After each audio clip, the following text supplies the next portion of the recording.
જેના જેનો બાંધ છોડ છે ભક્તોને ચિંતા જ નથી અને દુઃખ જ નથી. દુઃખી કોણ થાય છે? પોતાની વાત પકડ્યા પછી ભક્તો સાચી છે ખોટી છે છોડી નથી શકતો દુઃખી થાય છે. એમ લાગે કે આ વાત મારી બરાબર નથી, એ સેકન્ડ એનો ત્યાગ કરે. પછી છોકરો કહેનાર હોય તોય બોલે, છોકરાની વહુ કહેનાર હોય તોય બોલે, દીકરાનો દીકરો એમ કે દાદા ન ખરાય નહીં, ખરેખર ન કર્યા જેવું હોય તાબડતોબ છોડી દેવું. અને કે તમારા મનમાં થાય દીકરાનો દીકરો કે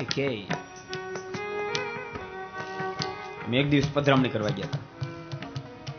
દીકરાનો દીકરો 8, 9, 10 વર્ષનો મને કહે છે દાદાને કોઈ બીડી નો પીવે, દાદાને કોઈ સમ બીડી નો પીવે. અને પછી તેમ છોડો નહીં. દીકરાનો દીકરો તમારથી આગો વહી ગયો, દીકરાનો વાંક કે તમારો વાંક?